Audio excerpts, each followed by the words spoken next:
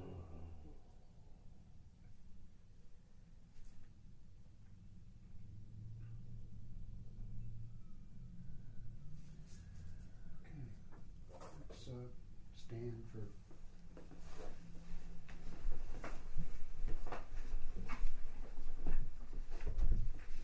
It's getting harder and harder to do.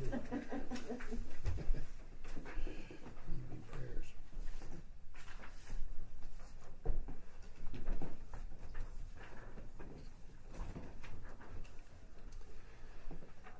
O thou, who art the perfection of love, harmony, and beauty, the Lord of heaven and earth, open our hearts that we may hear thy voice, which constantly comes from within. Disclose to us thy divine light, which is hidden in our souls, that we may know and understand life better. Most merciful and compassionate God, give us thy great goodness, teach us thy loving forgiveness, raise us above the distinctions and differences which divide us, send us the peace of thy divine Spirit, and unite us all in thy perfect being. Disclose to us thy divine light, disclose to us thy divine light, disclose to us thy divine light, disclose to us thy divine light, disclose to us thy divine light, disclose to us thy divine light, disclose to us thy divine light, disclose to us thy divine light, disclose to us thy divine light, disclose to us thy divine light, disclose to us thy divine light. Warner of coming dangers, awakener of the world from sleep, deliverer of the message of God, thou art our Savior, the sun at the dawn of creation, the light of the whole universe, the fulfillment of God's purpose. Thou, the life eternal, we seek refuge in thy loving enfoldment. Spirit of guidance, source of all beauty, and creator of harmony, love, lover, and beloved Lord, thou art our divine ideal. Okay? That's it. We're done.